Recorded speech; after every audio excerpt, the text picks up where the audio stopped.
36장 1절에서 12절 말씀입니다. 이사야 36장 1절부터 12절까지 말씀을 한 절씩 교독하겠습니다. 히스기야 왕 14년에 아수르 왕 사네립이 올라와서 유다의 모든 견고한 성을 쳐서 취하니라.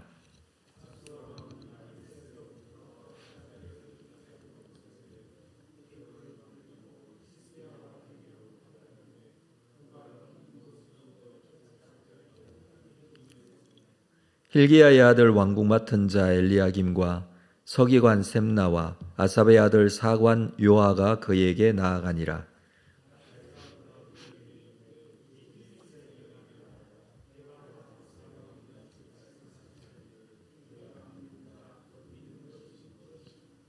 내가 말하노니 내가 속 좋게 싸울 계략과 용맹이 있노라 함은 입술에 붙은 말뿐이니라. 내가 이제 누구를 믿고 나를 반역하느냐.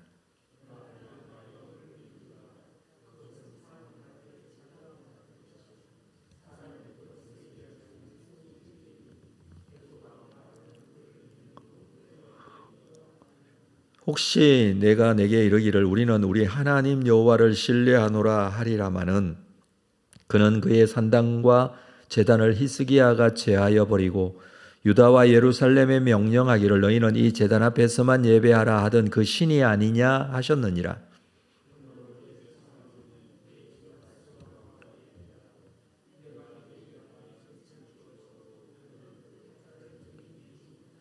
그런즉 내가 어찌 내 주의 종 가운데 극히 작은 총독 한 사람인들 물리칠 수 있으랴. 어찌 애굽을 믿고 병거와 기병을 얻으려 하느냐.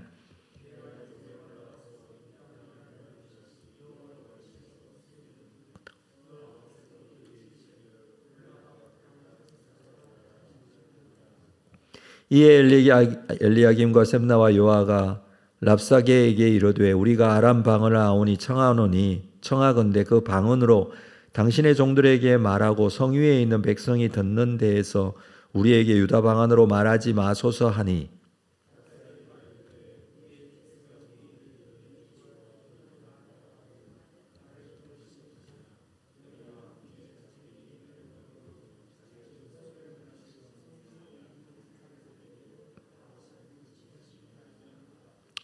아멘. 오늘 말씀은 히스기야 14년에 아수르 왕 사네립이 유다를 쳐들어올 때의 사건을 기록하고 있습니다. 이때가 주전 701년입니다. 사네립은 대군을 이끌고 와서 순식간에 유다의 모든 영토들을 점령합니다. 침략군은 유다의 이 군인들과 싸우기보다는 오히려 노략물들을 획득하는 일에 집중합니다. 왜냐하면 처음부터 유다는 이 아수르의 상대가 되지 않았기 때문이죠. 사네립이 유다를 공격한 이유가 있습니다. 그것은 사네립이 주전 705년에서 706년경에 왕위에 올라가는데 이 시기가 약간 이 아수르로 볼 때는 혼란한 시점이었습니다. 이때 아시리아가 조공을 바치던 속국들 중에 이 바벨론, 그때 당시만 해도 바벨론은 좀 작은 나라였고, 그리고 이 가나안 지역에 있는 여러 나라들, 이들이 아수르의 반기를 들었습니다. 이것을 진압하기 위해서 주전 703년 바벨론을 진압합니다. 그리고 가나안 지역으로 이 아수르의 사네립이 공격을 감행하죠. 유다는 이 아수르의 공격으로 지금 위기를 맞고 있습니다. 먼저 유다의 남쪽 지역이 다 장악을 당했습니다. 그때 당시에 사네립은 라기스라는 성읍에 머물러 있습니다.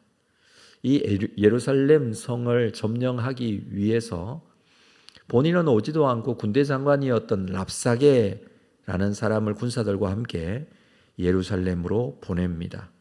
이 라기스는 예루살렘으로부터 남서쪽 한 50km 정도 떨어져 있는 곳인데 이 라기스에 입성하기 전 사네립은 먼저 이 블레셋을 점령하고 뿐만 아니라 이 블레셋 북부 지역에서 애굽의 군대와 만나게 됩니다. 그래서 애굽의 군대를 물리친 상황이었습니다. 라기스에는 당시에 만들어진 구덩이가 있는데 거기에 1,500명 정도의 유해가 발굴되었습니다. 사내립이 이때 당시에 이곳에서 많은 사람들을 대량 학살했다라는 증거이죠. 2절에 보면 아수르 왕이 라기스에서부터 랍사게를 예루살렘으로 보냈다라고 합니다. 그래서 대군을 거느리고 히스기야 왕에게로 가게 하매 그가 윗못 수도 곁 세탁자의 밭 큰 길에 섰다라고 합니다. 예루살렘으로 쳐들어온 것이죠. 윗못 수도 곁 세탁자의 밭 큰 길이라는 이 구절은 7장에서 이미 우리가 보았던 내용입니다. 7장에서 이사야 선지자는 아들 스알야숲을 데리고 아하스 왕을 찾아가죠. 아하스 왕을 찾아가서 만났던 곳인데 당시에는 북이스라엘과 아람군이 연합해서 유다를 공격해 오던 그때였습니다. 이미 우리가 살폈던 내용이지만 북이스라엘과 아람이 연합해서 아수르에 대항하자라는 그 요청을 들어주지 않자 이 공격을 했던 것이죠. 그때에 이 윗못 수도 곁 세탁자의 밭 큰 길에서 아하스 왕, 당시 왕이었던 아하스 왕을 만나서 이사야 선지자가 하나님의 말씀을 전했습니다. 두려워하지 말고 낙심하지 말고 하나님을 믿어라라고 했었죠. 그런데 그 장소에 지금 랍사게가 서 있습니다. 그것은 앞에 있는 이 말씀을 기억해라라는 의미가 있습니다. 이 장소를 굳이 이렇게 자세하게 다시 한번 언급하는 것은 역사 속에서 어찌해야 될지를 알 수 있다라는 말씀이기도 하죠. 히스기야 왕은 새 국내 대신을 랍사게에게 보냅니다. 힐기야의 아들 엘리야김, 그리고 서기관 셈나, 아삽의 아들 사관 요아, 세 명을 랍사게에게 보냅니다. 그는 먼저 문제를 외교적으로 좀 해결을 하려고 노력을 합니다. 어떻게 해서든지 희생을 줄이고 이 전쟁이 끝나기를 그렇게 문제 해결을 하려고 하죠. 열왕기하 18장을 한번 우리 보도록 하겠습니다. 찾아서 열왕기하 18장의 당시의 상황을 기록을 하고 있는데 열왕기하 18장 13절 이후 말씀, 구약성경 열왕기하 18장 13절입니다. 오늘 이사야 36장 1절과 같이 히스기야 왕 제14년에 아수르의 왕 사네립이 올라와서 유다 모든 견고한 성읍을 쳐서 점령했다라고 합니다. 14절, 유다의 왕 히스기야가 라기스로 사람을 보내어 아수르 왕에게 이르되 내가 범죄하였나이다. 나를 떠나 돌아가소서. 왕이 내게 지우시는 것을 내가 당하리이다 하였더니 아수르 왕이 곧 은 300달란트, 금 30달란트를 정하여 유다 왕 히스기야에게 내게 한지라. 15절, 히스기야가 이에 여호와의 성전과 왕궁 곳간에 있는 은을 다 주었고 또 그때에 유다 왕 히스기야가 여호와의 성전 문에 금과 자기가 모든 기둥에 입힌 금을 벗겨 모두 아수르 왕에게 주었다라고 합니다. 자, 이렇게 했는데도 불구하고 랍사게를 통해서 예루살렘을 공격해 왔던 것입니다. 무슨 말이냐면 문제를 외교적으로 해결하려고 여러 방도로 노력을 했는데도 불구하고 공격을 당하고 있었고 돈은 돈대로 버리고 여전히 위기 상황에 처하게 된 것이죠. 이 예루살렘 성문 밖에 있는 랍사게가 큰 소리로 외치는 내용, 그것이 오늘 본문 우리가 읽었던 내용입니다. 랍사게의 말이 4절부터 10절까지 이어집니다. 그의 말은 유다의 아시리아를 대항할 군사력이 없다. 이 사실을 꼬집어서 얘기를 합니다. 두 번째 이야기는 애굽을 의지할 수도 없다. 그리고 세 번째 이야기는 여호와 하나님을 의지해서도 안 된다. 지금 유다가 가지고 있는 히스기야 왕이 가지고 있는 생각을 읽고 있듯이 이 세 가지 이야기를 합니다. 아시리아를 대항할 군사력이 유다에 없다는 건 사실입니다. 심지어 말 2,000피를 준다고 해도 유다에는 그 말을 타고 싸울 군인도 없다라고 말합니다. 어떤 군사력이나 작전도 소용이 없다, 이 이야기를 하고 있습니다. 실제적으로 아수르의 대군 앞에 유다는 너무나 미약한 존재입니다. 전쟁을 한다면 살아남을 사람이 한 명도 없을 수도 있습니다. 그래서 유다는 애굽을 의지하고 애굽의 도움을 요청을 했었죠. 그래서 애굽 의지하는 것, 그거 생각하지도 말라라고 합니다. 이미 애굽은요, 블레셋 북부 지역에서 사네립에게 참패를 당하고 본국으로 돌아갔습니다. 애굽은 이렇게 말했습니다. 유다의 도움을 요청을 하면 반드시 도와주겠다. 아수르의 공격도 자기들이 막아주겠다. 이렇게까지 얘기를 했음에도 불구하고 이미 애굽은 아수르에게 패배하고 돌아간 상태였습니다. 그래서 상한 갈대 지팡이 같은 애굽을 의지하지 말라. 랍사게의 말이 사실입니다. 애굽을 의지해서는 안 됩니다. 의지할 대상이 될 수가 없죠. 그렇다고 여호와 하나님을 의지하지 말라라고 합니다. 자, 7절을 볼까요? 혹시 내가 내게 이르기를 우리는 우리 하나님 여호와를 신뢰하노라 하리라마는 그는 그의 산당과 제단을 히스기야가 제하여 버리고 유다와 예루살렘에 명령하기를 너희는 이 제단 앞에서만 예배하라 하던 그 신이 아니냐? 맞죠? 히스기야 왕은 종교개혁을 통해서 산당을 제거했습니다. 종교개혁에 있어서는 유다의 왕들 중에 요시야 왕과 함께 산당을 제거했던 유일한 아주 모범적인 왕입니다. 그러나 이런 행동이 문제가 있다. 지금 그 이야기를 랍사게가 하고 있습니다. 백성들의 입장에서는 의문을 제기할 수도 있는 상황이 아닙니까? 이 산당은 높은 곳에 위치해 있는 산당이라는 단어 자체가 높은 곳이라는 뜻입니다. 그런데 이 높은 곳에 주로 이 신을 예배할 수 있는 제단들이 있었습니다. 그래서 그곳에 가서 예루살렘 성전까지 가기가 힘드니 여기서 우리는 하나님을 예배하겠다. 이렇게 해서 예배도 드리기로 했지만 문제는 그 산당이라는 곳이 이스라엘 백성들이 가나안에 들어오기 전부터 가나안 사람들이 우상 숭배하던 장소였습니다.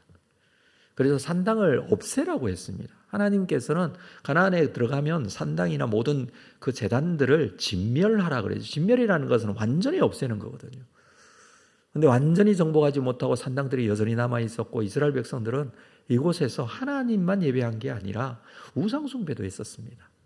근데 이것을 종교 개혁을 통해서 없앴는데 백성들의 입장에서는 이 문제에 대해서 항상 의문을 제기할 수 있는 상황이었습니다. 없앴지만 다음에 다시 생기고 했던 것이죠. 그런데 랍사게가 이 이야기를 합니다. 잘못되었다는 것. 이건 히스기야 왕과 백성들 사이를 이간질하는 것입니다. 백성들의 마음을 자꾸 흔들고 있는 것이죠. 뿐만 아니라 10절 말씀을 보면 이렇게 말합니다. 내가 이제 올라와서 이 땅을 멸하는 것이 여호와의 뜻이 없음이겠느냐? 여호와께서 내게 이러시기를 올라가 그 땅을 쳐서 멸하라 하셨느니라. 이게 하나님의 뜻이다라는 거예요. 이 전쟁에서 아수르가 이기는 것은 하나님의 뜻이다. 하나님께서 이렇게 공격하도록 했다.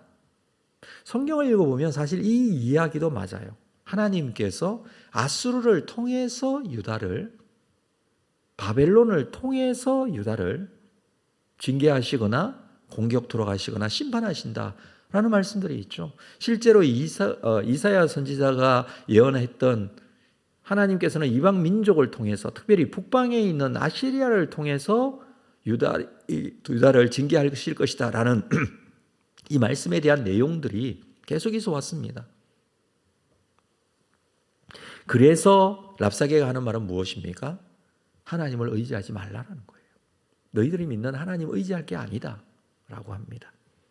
랍사게는 참으로 대단한 사람입니다. 이 사람은 유다의 방언도 할 줄 아는 사람이에요. 그래서 백성들이 다 듣도록 유다 방언으로 지금 말하고 있습니다. 히스기야 왕이 단행했던 이 종교개혁에 대해서도 익히 알고 있습니다. 그는 연구를 통해서 얻은 정보를 사용해 적의 말문을 막고 적의 동료를 유도하고 있습니다. 히스기야가 그렇게 자랑스럽게 생각했던 업적이 어떤 산당 제거, 오히려 역으로 이용해 히스기야와 백성들의 사이를 분열시키고 있습니다. 철저하게 이 전쟁을 준비했다라는 것을 우리는 알 수 있죠. 자, 이 상황에서 유다는 결국 협상을 요구하게 되죠. 11절 이후의 말씀을 보면 우리가 아람어를 알고 있으니 아람어로 말해달라라고 합니다. 백성들이 좀 듣지 않도록 아람어로 말해달라라고 이 세 명의 국내 대신이 말하죠. 이 제안을 통해 협상 여부를 알아보는 것입니다. 아람어는 당시에 아시리아뿐만 아니라 공식 언어였고 고대 근동의 통용어였습니다. 그래서 우리가 협상을 통해서 말하자, 우리와 말하자, 지금 세 명의 국내 대신이 그렇게 말하고 있는 것이죠. 내일 이어서 말씀을 계속 보겠습니다마는 오늘 말씀에서 우리는 이 아시리아와 같은 엄청난 권력과 힘으로 믿는 사람들에게 도전하는 세력이 있습니다. 반드시 공격하고 도전합니다. 그냥 두지 않죠. 세 가지를 얘기했었죠. 너희는 힘이 없다. 두 번째는 누구도 너희를 도와주지 않는다. 세 번째는 하나님도 마찬가지다. 하나님이 살아계신 거 어떻게 아느냐? 한마디로 하나님을 의지하지 말라라는 것이죠.